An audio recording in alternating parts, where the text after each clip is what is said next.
할렐루야. 예수 그리스도 이름으로 하나님 말씀 증거하겠습니다. 우리 다 같이 요한복음 1장 46절 말씀을 같이 보겠습니다. 요한복음 1장 46절 말씀을 우리 같이 읽겠습니다.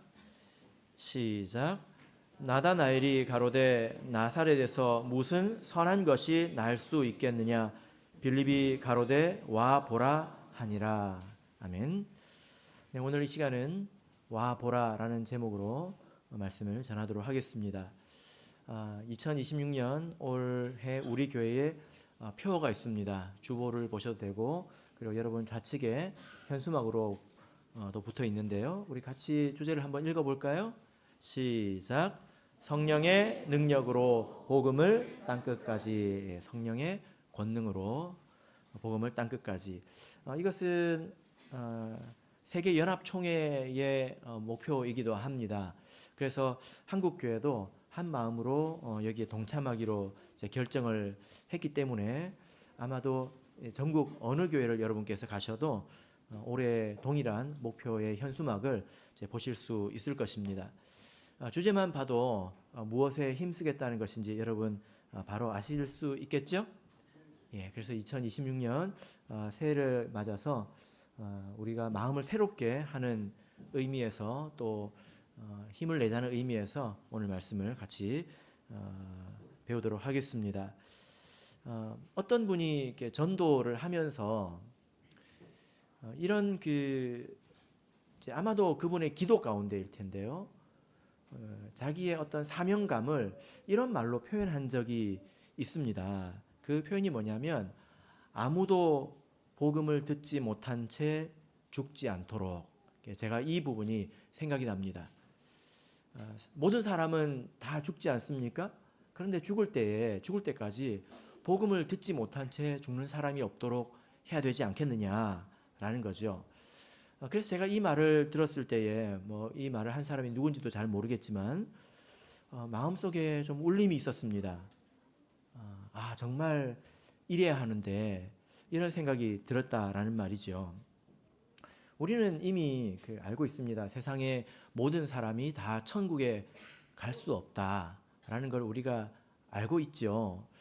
그러나 그렇다 할지라도 죽기 전에 한 번도 복음에 대해서 들어보지 못했다면, 하나님에 대해서, 구원의 복음에 대해서 들어보지 못했다면, 그래서 선택할 기회조차 없었다면 우리는 물론 하나님의 섭리 아래에서 이것을 다 이해하고 받아들입니다.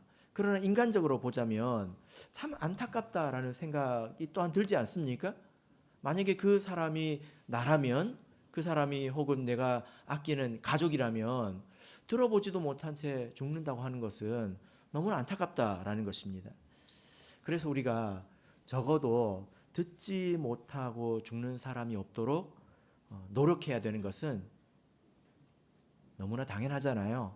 그죠? 네. 사도행전 19장 10절을 보겠습니다. 사도행전 19장 10절.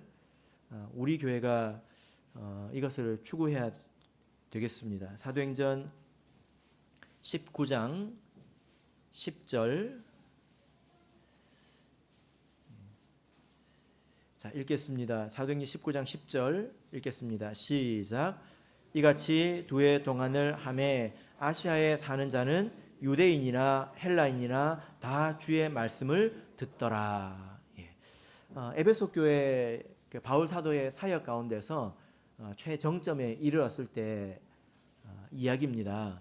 그 지역에 있던 모든 사람들이 다 구원을 받았다는 게 아니라 그 지역에 있는 모든 사람이 하나님에 대해서 들어보지 못한 사람은 없었다는 것입니다. 이것이 복음 사역의 최정점에 있었던 그때이고, 우리가 마땅히 이래야 되지 않겠는가?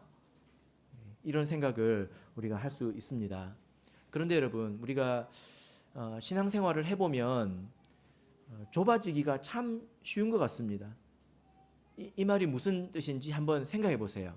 우리가 좁아지기가 참 쉽다는 거예요. 무슨 말이냐면 우리가 세상 사람들과 가치관의 차이가 큽니다. 그래서 섞이기가 쉽지 않아요. 그리고 심지어 세상 사람들로부터 좀 배척을 당하는 면도 있지 않습니까? 뭐 이단이라고 그러고 또 예수쟁이라고 그러고 그렇게 좋아하지 않잖아요. 그래서 우리가 고립되기가 쉽습니다. 근데 더군다나 거기에다가 우리 성도들도 이제 밖을 향해서 확장하는 일을 하기보다는 안으로 일을 하기가 쉽다는 거예요. 그래서 교회를 더 교회답게 가꾸는 일에만 집중하기가 쉽다는 것입니다. 예배를 더 잘 드리고 교육을 더 잘하고 또 행정적으로 더 효율적이고 이런 내적인 일에 우리 내부적인 일에 시간을 많이 할애하기가 참 쉽다는 것입니다. 그래서 그걸로 인해서 내 마음에 또 일부 평안을 얻기도 하지요. 아, 내가 그래도 이 안에서 내가 수고하고 있다. 더 이상 시간이 없을 만큼 내가 이 안에서 수고하고 있고 그리고 그것으로 충분히 만족하고 있고 또 보람도 느끼고 있다는 것입니다. 그죠? 그래서 그 결과가 무엇입니까? 교회는 더 교회다워지고 질서는 세워집니다. 이것이 나쁘다는 것이 아니라 이것이 어떻게 다른 관점에서 보자면 교회가 우리 생각이 너무 좁아지고 우리만 아는 것일 수 있다는 거예요. 우리가 이렇게 좁아지기가 쉽다는 것입니다. 그죠? 아, 나는 교회에서 교사하고 있어. 밖에서는 한마디도 못하면서 교회에서 나는 이 일을 하고 있다. 이렇게 생각하고 그래서 우리 안으로만 바라보기가 얼마나 쉬운가라는 거죠. 사실 이것은 누구를 탓하는 말이 아니라 제가 저를 바라보고 또 우리 교회를 작년 한 해 돌아봤을 때 이런 생각이 들었다는 것입니다. 우리가 이런 면에서 부족하지 않았는가 이렇게 생각을 해봤다라는 거죠. 그래서 우리가 그것도 물론 귀한 일이고 가치 있고 마땅히 노력해야 될 점이지만 그러나 우리가 우리끼리 만족하는 것이 되지 않도록 우리끼리만 잔치하는 것이 되지 않도록 우리가 조심해야 된다는 것입니다. 왜냐하면 예수님께서 그렇게 말씀하셨기 때문이죠. 그래서 2026년 올 한 해는 더 많은 사람들이 이 교회를 방문해서 복음을 들을 수 있도록 또 여러분 주변에 있는 사람들이 더 많이 복음을 들을 수 있도록 우리가 노력해야 되겠습니다. 이것이 부담이 되고 또 어려움이 있지만 그러나 해야죠. 그리고 우리가 오늘 말씀을 잘 이해하면 복음을 전하는 데 있어서 조금 더 용기가 생기고 또 방법을 알게 되리라 생각합니다. 자, 우리 요한복음으로 가서 보겠습니다. 자, 우리 이제 요한복음 1장 46절을 읽었는데요. 요한복음 1장 19절부터 51절까지 내용을 이렇게 쭉 보면 이 내용은 예수님께서 본격적으로 등장하시는 그런 과정입니다.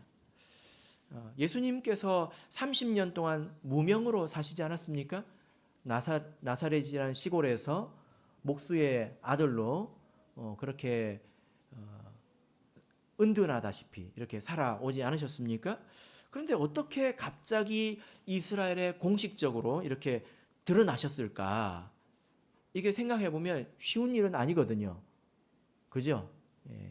여러분 한번 오늘 저녁에 부산역에 가가지고 사람 많은 데 가서 소리를 한번 외쳐보세요. 누가 신경 써주나? 저 좀 바라봐 주세요. 소리를 막 이제 질러보세요. 아무도 신경 안 쓰고요. 제복을 입은 사람이 와가지고 여러분을 데려갈 수 있습니다. 네. 그래서 모든 사람이 주목하는 그 자리에 또 이스라엘의 역사 한 가운데 등장하는 것이 쉬운 일이 아니라는 거예요. 근데 어떻게 예수님은 이렇게 등장했을까? 어떻게 사람의 주목을 받게 되었으며 그 이스라엘 역사의 한 무대에 오르게 되셨을까라는 것입니다. 그 내용이 19절부터 51절까지 쭉 기록이 되어 있는 것입니다. 자, 이 내용을 이제 간단하게 말씀드리면 그 일을 시작한 사람은 바로 세례 요한입니다. 세례 요한은 이미 매우 유명한 사람이었어요. 모든 사람의 관심을 받는 매우 유명한 사람이었습니다. 근데 그 세례 요한이 예수님에게 세례를 주었고, 그리고 자신의 제자, 세례 요한의 제자에게 예수님을 소개했죠. 그래서 세례 요한의 제자들이 예수님의 제자가 되었습니다. 예수님을 따르는 제자가 됐다는 거예요. 그래서 그 예수님을 따르는 제자들이 또 지인에게 예수님을 소개했습니다. 그래서 또 그들이 와서 제자가 되었습니다.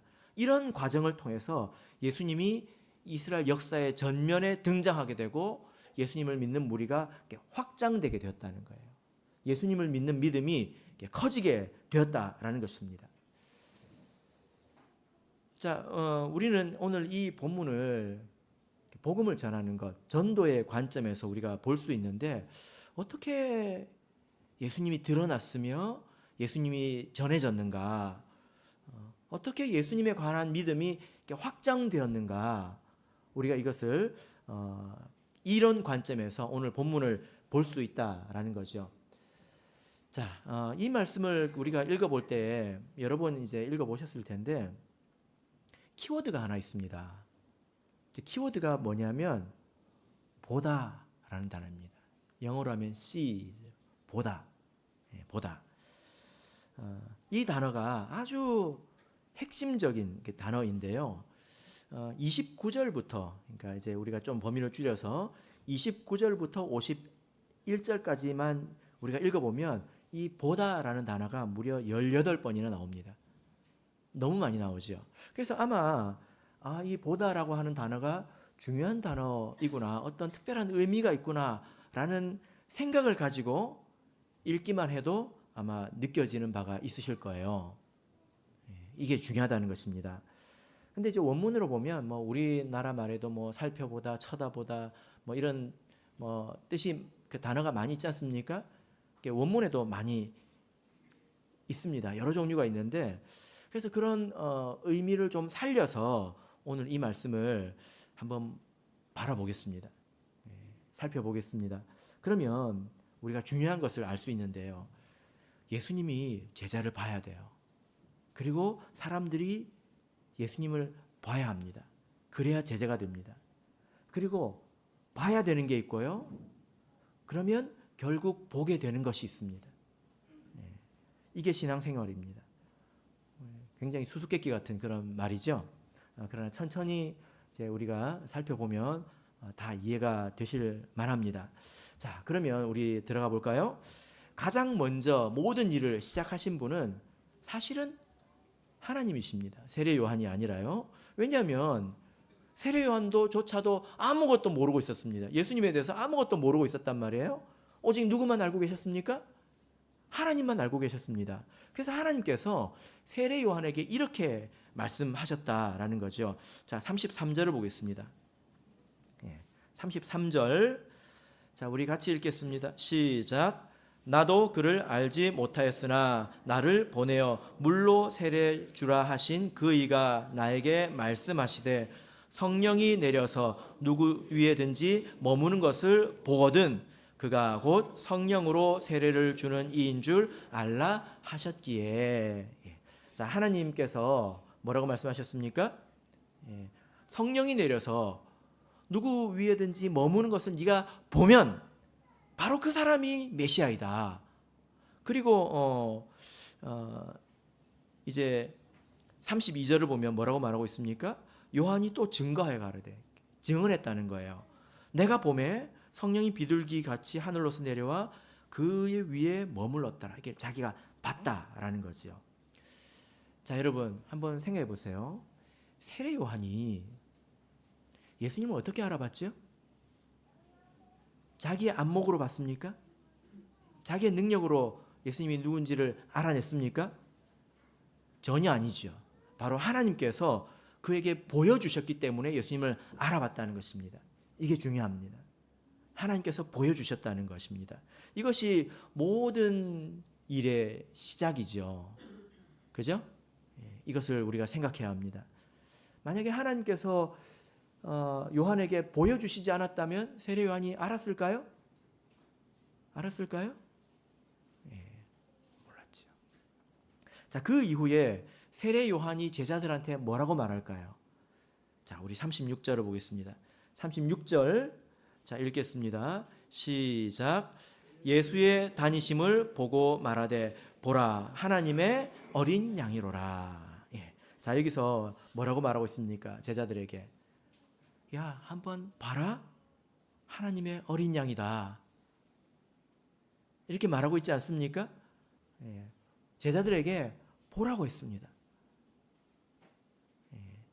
그래서 요한의 제자들이 예수님을 따르게 되죠. 38절을 가서 보시면 예수께서 돌이켜 그 좇는 것을 보시고 그 사람들이 예수님을 따르는 것을 이제 보았다는 것입니다. 예수님께서 이제 보셨죠? 그죠? 그리고 그들에게 묻습니다. 뭐라고 묻습니까? 무엇을 구하느냐? 너희가 원하는 게 뭐냐? 이렇게 묻습니다. 그때 제자들이 뭐라고 대답하죠? 라비어, 어디 계시오니까? 예. 여러분, 이 질문은 무슨 뜻입니까? 예수님께서 너희가 원하는 게 뭐냐? 이걸 물었습니다. 이건 궁금한 걸 물어보는 게 아니라 원하는 걸 물어보는 거예요. 그래서 라비어 어디 계시오니까, 어디 머물고 계십니까? 라는 질문은 궁금해서 물어보는 게 아니라 같이 머물고 싶다는 뜻입니다. 같이 머물고 싶다는 거예요. 그래서 예수님께서 이것을 잘 알아들으셨죠? 그래서 야, 나는 부산시 동래구 금정구 서동 뭐 여기 머물고 있다 이렇게 대답하신 게 아니라 예수님께서 뭐라고 대답하셨죠? 39절 보겠습니다. 뭐라고 대답하셨죠? 예, 와 보라 이렇게 예수님께서 대답하셨다는 것입니다. 자, 이 그 와 보라라는 것은 예수님 어디 머물고 계세요? 하니까 예수님께서 와볼래? 이런 뜻이 아닙니다. 이런 뜻이 아니에요. 이 말은 오라는 것입니다. 오라. 그러면 볼 것이다. 라는 거죠. 오라라는 뜻은 무엇입니까? 조금 이따 말씀드리겠습니다. 그러니까 여기서 이제 우리가 볼 것은 지금 예수님을 따르고 있는데, 예수님을 쫓는다고 하지 않습니까? 따르고 있는데 아직 보지 못한 게 있다는 거예요. 예수님을 따른 사람인데 보지 못한 게 있다는 것입니다. 그러나 이제 보게 될 거라는 것입니다. 무슨 뜻일까요? 자, 조금 이따가 살펴보겠습니다. 자, 43절로 가겠습니다. 자, 이제 예수님께서 이제 갈릴리로 가시다가 이제 빌립을 부르십니다. 이게 빌립은 자, 43절 읽겠습니다. 43절, 44절 읽겠습니다. 시작. 이튿날 예수께서 갈릴리로 나가려 하시다가 빌립을 만나 이르시되 나를 쫓으라 하시니 빌립은 안드레와 베드로와 한 동네 벳세다 사람이라. 예수님께서 빌립을 부르셨습니다.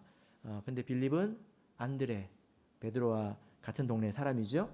벳세다 사람입니다.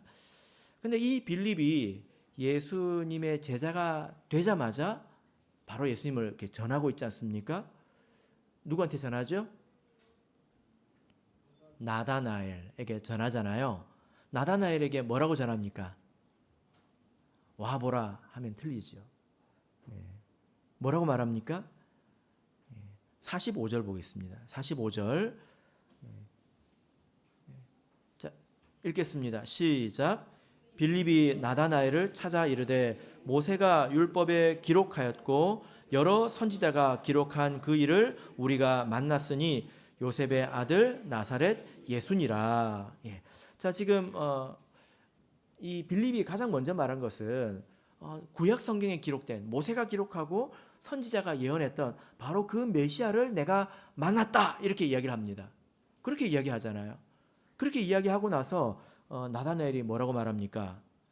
야, 무슨 나사렛에서 그런 일이 있을 수 있겠느냐라고 46절에서 대답을 하죠.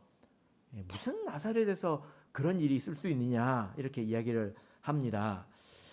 그러니까 빌립이 그제서야 뭐라고 말하죠? 46절 보시면 빌립이 가로되 와 보라 이렇게 대답했습니다. 자, 그래서 오늘 그 요한복음 1장 안에 와 보라라는 표현이 두 번이나 이렇게 나오게 되는데 빌립이 와 보라 한 것은 사실 원문으로 오면 예수님께서 와보라 한 것과 많이 다릅니다. 근데 한글로는 이제 같아요. 예수님께서 와보라 한 것은 오라는 것입니다. 이 오라는 것은 뭐죠? 같이 머물자는 것입니다. 원하는 게 뭐냐? 어디 머물고 계십니까? 궁금한 게 아니라 원하는 것입니다. 그래서 오라 하는 것은 같이 머물자는 거예요. 그러면 보게 될 거라는 거예요. 그런데 빌립이 이제 한 말은 오라 그러면 보게 될 것이다 이게 아니라 오라 그리고 봐라 이것입니다. 이해가 되십니까? 두 가지가 다르다는 거예요. 빌립이 한 말은 두 가지를 시킨 겁니다. 와라 그리고 네가 한번 봐라 이것입니다. 여러분 나다나엘이 그래서 예수님께 왔죠. 뭐 하러 왔을까요? 뭐 하러 왔을까요? 보러 왔죠. 뭘 보러 왔을까요? 메시아인지 아닌지 보러 왔죠. 그죠? 그때 예수님께서 이런 말씀을 하십니다. 이제 나다나엘에게 네가 무화과 나무 아래 있었을 때 내가 너를 보았다. 이렇게 말씀을 합니다. 그 이야기를 듣고 왠지는 모르겠지만 나다나엘이 굉장히 놀라잖아요.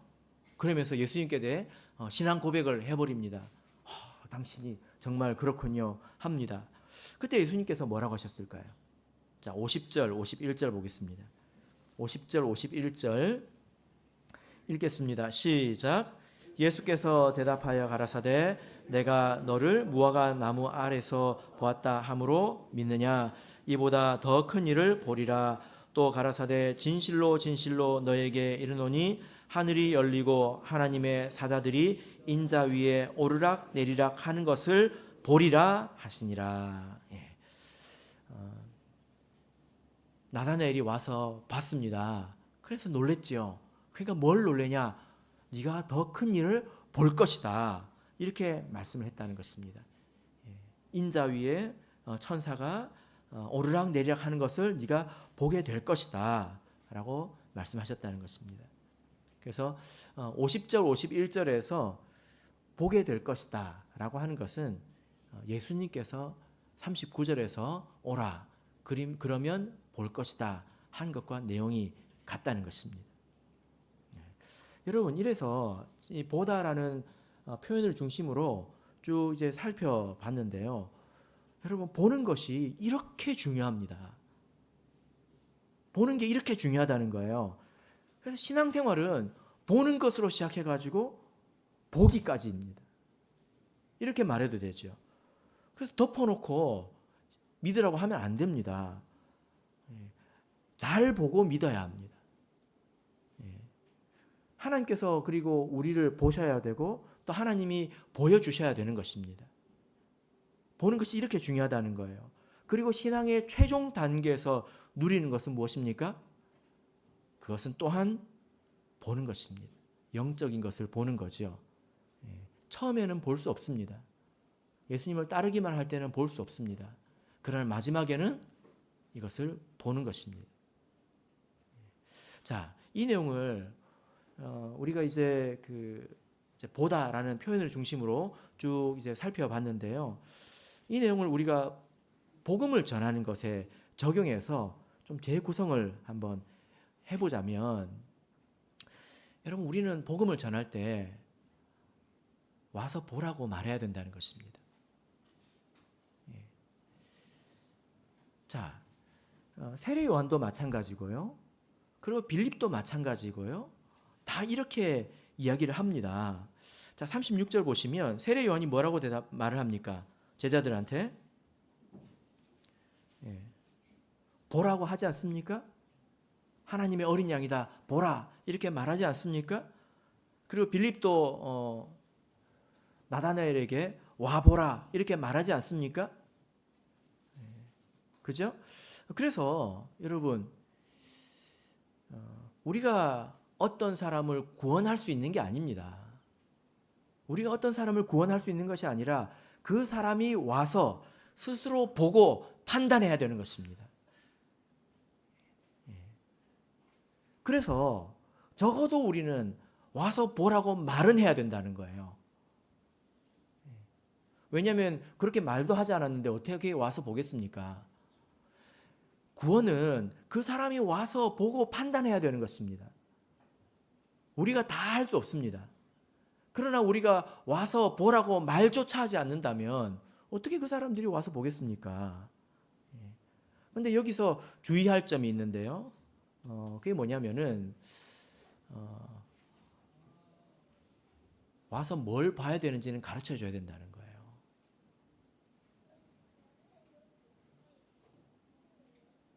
이게 포인트죠.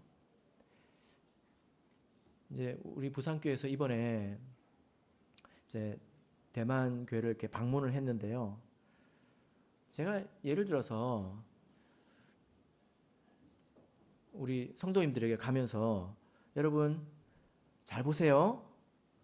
이렇게 이야기를 했다. 한번 쳐봅시다. 그리고 돌아오면서 경희자매님 아까 이렇게 여기서 말씀하셨으니까 잘 보셨죠? 예. 이렇게 물어보면 네 하면 그러면 제가 물어볼 것 같아요. 뭘 보셨는데요? 이렇게 물어볼 것 같아요. 당황스럽지 않겠습니까? 예. 잘 보세요 하면 뭘 보란 말입니까? 뭘 봤다는 말입니까? 당황스러울 거라는 말입니다. 와 보라 라는 말은 와봐 이게 아닙니다. 여러분 와봐 이게 아니에요. 와봐는 무슨 뜻입니까?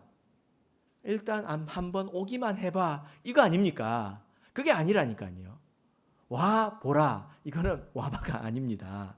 그래서 와봐 해가지고 갔더니 뭐 별거 없네요. 뭐 이렇게 생각하고 갈 수도 있잖아요. 그렇게 말하는 것이 아닙니다. 우리가 와 보라 라고 하는 것은 와서 스스로 이것을 보라 라는 거죠.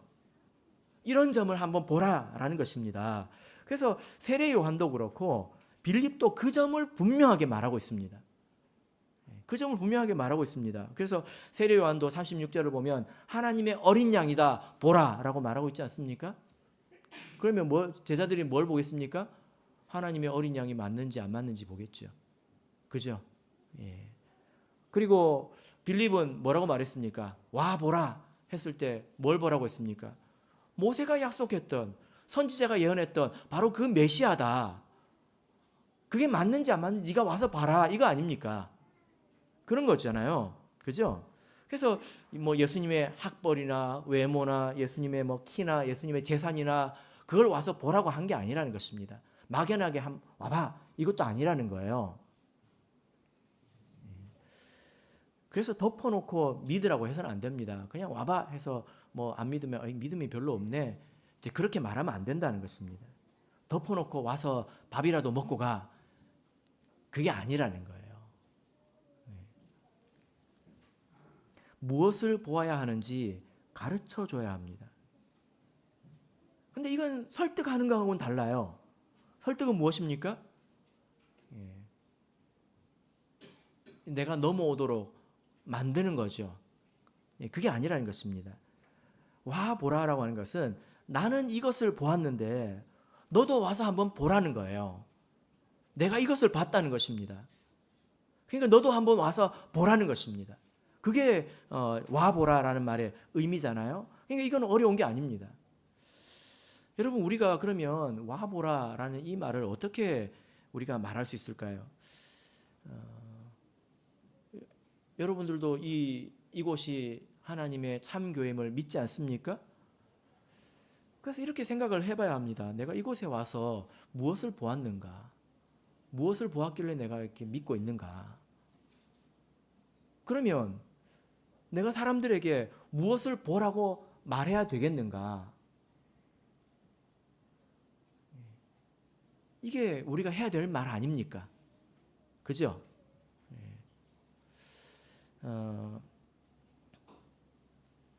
우리가 어떻게 말할 수 있을까요? 어떻게 말할 수 있을까요? 그래서 그냥 와봐, 와서 보라. 그러면 사람들이 와가지고 자기 마음대로 보고 갑니다. 아, 예배당이 이상하게 생겼네. 예배당이 극장이네. 아, 밥맛이 좋네. 그리고 사람들은 이렇네. 그러고 간다고요. 대만 방문도 마찬가지입니다. 가서 말을 하지 않으면 사람들이 보는 거는 제각각이고요. 대부분의 사람들이 사랑이 많다. 이것만 이야기하고 옵니다. 와서 무엇을 봐야 되는지 가르쳐 줘야 된다는 것입니다.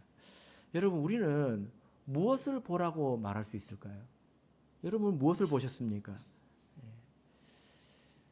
제 경험을 가지고 보자면 이건 제 자신의 경험인데 저는 하나님 있는 줄 몰랐습니다. 진짜 몰랐어요. 언제까지 몰랐을까요? 고등학교 3학년 때까지 몰랐습니다.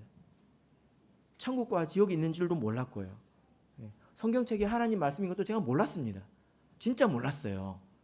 근데 교회에 와가지고 다 알았습니다. 한 번에 다 알았습니다. 아, 정말 하나님이 계시긴 하는구나. 그리고 성경 말씀이 하나님 말씀이 맞구나. 그리고 하나님께서 심판하는 것이 맞구나. 이걸 한 번에 알았다고요. 어떻게 알았을까요? 여러분 그 이야기를 많이 듣지 않으셨습니까? 제일 먼저 우리 준모 형제가 교회를 와가지고요. 방언으로 기도하는 걸 봤습니다. 그리고 그것에 대해서 성경으로 설명을 들었습니다. 이것이 합한다는 거예요. 합할 수 없는 것이 합한다는 것입니다.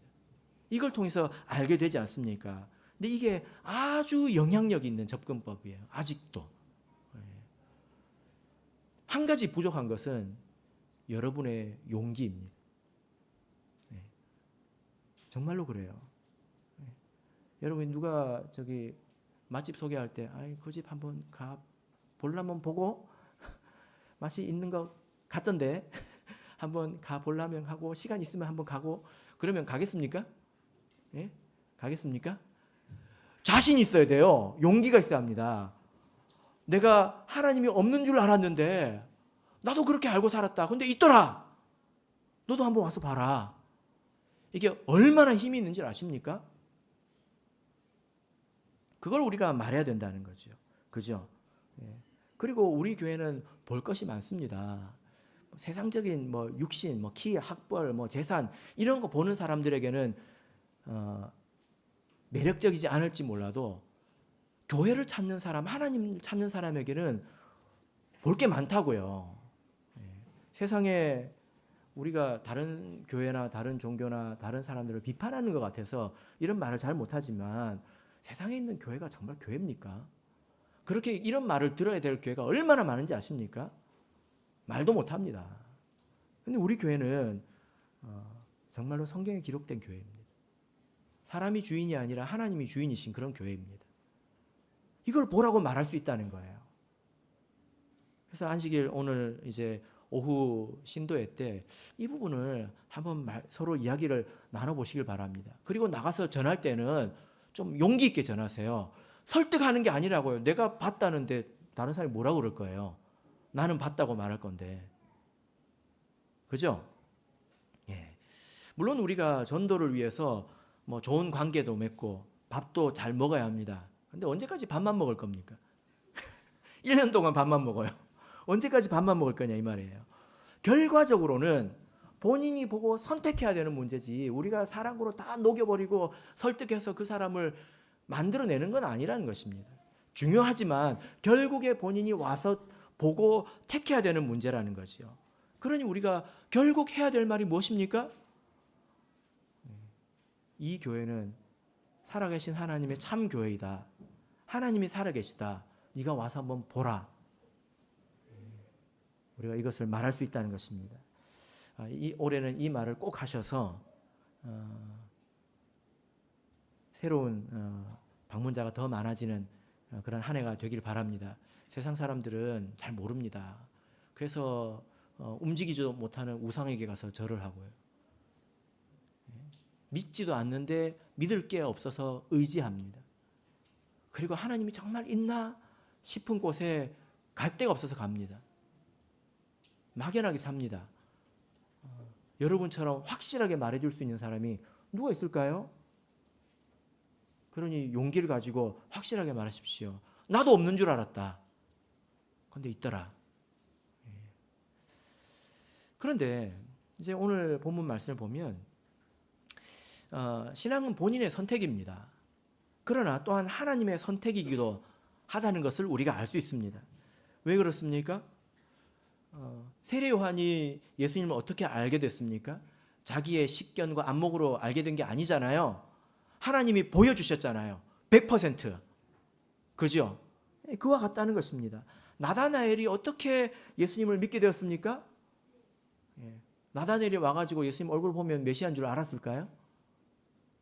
아니죠. 근데 예수님께서 와가지고 네가 무화과 나무 아래 있을 때 내가 너를 보았다 라고 말하고 있지 않습니까? 이 일은 나다나엘과 예수님 사이의 비밀입니다. 이게 무슨 뜻인지 우리가 명확히 잘 몰라요. 근데 아마도 우리가 추측하는 바는 열왕기상 4장 25절을 보면 솔로몬의 시대에 사람들이 포도나무와 무화과 나무 아래에서 평안히 살았더라 이런 말씀이 있습니다. 그래서 아마도 우리가 성경 안에서 이것을 해결하고자 한다면 나다나엘은 하나님 나라의 온전한 하나님의 나라, 하나님의 나라에 하나님 안에서 그 나라가 평안한 것, 이것을 간절히 기도하고 소망했을 것입니다. 그런데 이 일은 메시아가 와야 되는 거거든요. 그가 하나님께 뭐라고 기도했는지 모르지만 하나님이 그를 아셨다는 것입니다. 이런 비밀이 있죠. 이번에 제가 이제 단기 신학 가가지고 어떤 게 청년에게 그 신학과 관련돼서 제가 좀 대화를 나눠봤거든요. 근데 그 형제가 뭐라고 이야기를 하냐면 제가 그 재작년에 대학부 영은에 가가지고 그 영은에서 신학 권면을 한 적이 있었습니다. 태영 형제 기억나죠? 그죠? 신학 권면을 제가 한 적이 있었는데 어떤 형제가 거기서 앉아서 들으면서 어떤 생각을 했냐면 한 번도 목자님이 자기한테 신학을 하라고 해본 적이 없다는 거예요. 그래서 그걸 들었을 때 목자님이 내 이름이라도 한번 불러주시면 내가 하지. 그 생각을 딱 하는데 제가 그때 누구 형제 불렀거든요. 깜짝 놀랐대요. 그렇게 마음을 먹고 있는데 누구 형제? 우연이었을까요? 저는 모르겠습니다. 저는 모르겠습니다. 비밀이 있다는 것입니다. 자기는 아는 비밀이 있다는 거예요. 그래서 이 나다나엘이 예수님을 받아들이지 않습니까? 그래서 우리가 구원에 도달하기 위해서는 하나님의 택하심, 하나님의 감동이 있어야 된다는 것을 우리가 알 수 있습니다. 어떤 형제가 우리 참예수교에 와가지고 엄청 놀랐습니다. 세상에 이런 것이 있나. 그래서 자기가 이것을 정말 쉽게 받아들였습니다. 아주 쉽게 순탄하게 받아들였습니다. 그래서 어떻게 생각했냐면 자기는 지금까지 이런 게 있다는 걸 몰랐기 때문에 안 믿었다고 생각했대요. 내가 알았으면 진작에 믿었을 거다 이렇게 생각을 했다고 합니다. 그러니까 어떻게 생각했을까요?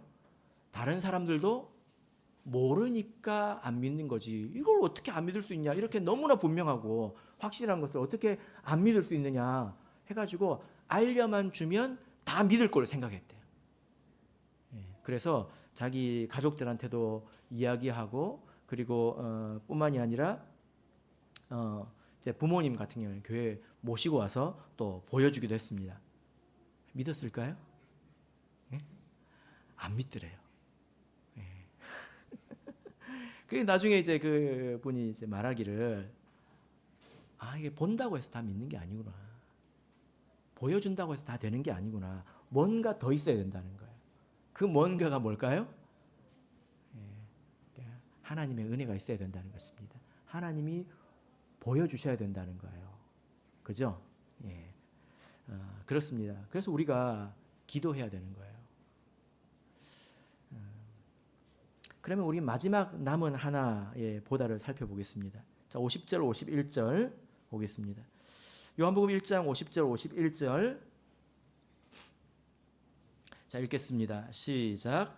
예수께서 대답하여 가라사대 내가 너를 무화과 나무 아래서 보았다 함으로 믿느냐? 이보다 더 큰 일을 보리라. 또 가라사대 진실로 진실로 너에게 이르노니 하늘이 열리고 하나님의 사자들이 인자 위에 오르락 내리락 하는 것을 보리라 하시니라. 더 큰 일을 보리라 하는 것은 명령형이 아닙니다. 네가 보라 이렇게 하시는 것이 아니라는 거예요. 우리 주님께서 보여주셔야 합니다. 어떤 사람이 이런 일을 볼까요? 어떤 사람이 보게 될까요? 우리가 39절 예수님께서 하신 말씀, 와 보라 오라 그러면 볼 것이다 라는 말씀으로 우리가 생각해 보면, 예수님을 따르는 사람이 이제 예수님과 함께 머무는 사람이 될 때에 우리가 볼 수 있습니다. 예수님을 따른다고 하는 것은, 쫓는다고 하는 것은 종이 주인을 따르듯이 따르는 것을 말합니다. 그러나 머무는 것은 이제 상호적인 거죠. 머무는 것은 어떤 한 사람이 한 사람을 따르는 것이 아니라 같이 있는 걸 말하지 않습니까? 이것은 관계 속으로 들어갔다는 것입니다. 이 말이 무슨 말인지 여러분 이해하시겠습니까? 제가 이런 내용을 여러 번 말씀드린 것 같습니다. 제 경우를 생각을 해놓고 보면 신앙생활 초기에는 당위성을 따르는 것 같아요. 이게 무슨 말이냐면 이게 옳으니까 따르는 거예요. 거룩해야 됩니다. 그죠? 그리고 하나님 말씀에 순종해야 돼요. 이게 옳잖아요. 그러니까 따르는 것입니다. 그렇게 안 하면 벌이 있습니다. 그러니까 따르는 거예요. 신앙이 여기서 출발한다는 것입니다. 그런데 그렇게 따르는 사람들이 결국 어디에 이르게 됩니까? 예수님이라고 하는 분이 나를 사랑하는 걸 알게 된다는 것입니다. 처음에 하나님을 믿을 때는요, 하나님이 어떤 인격적인 존재가 아니라 규칙 같은 거예요.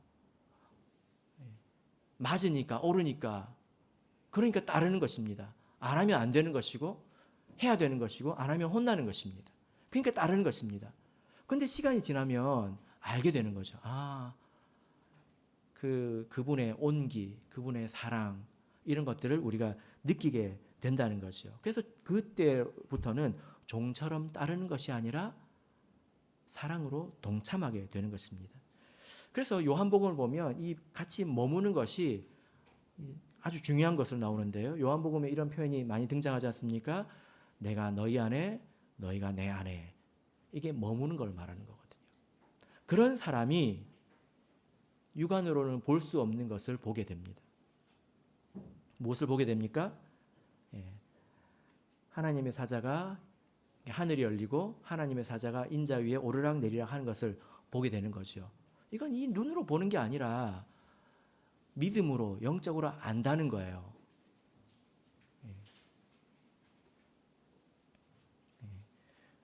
보이지 않는 세계 속에서 하나님의 역사하심과 인도하심, 하나님의 섭리 이것이 이루어지고 있다는 것을 알게 된다는 것입니다. 근데 이것은 공유하기가 힘듭니다. 이것을 가지고 보라 이렇게 말할 수는 없어요. 왜냐하면 그것은 나중에 주님이 보여주셔야 되는 것입니다. 그러나 우리가 보라고 말할 수 있는 게 있습니다. 무엇입니까? 하나님이 계신 것은 우리가 볼 수 있죠. 말씀이 결론 맺겠습니다. 여러분 무엇을 보시고 참예수교 안으로 들어오셨습니까? 그걸 보라고 우리가 전해야 합니다. 그래서 예수 안에 머물러서 하나님의 역사를 보기까지 이르시기를 예수 그리스도 이름으로 축복합니다.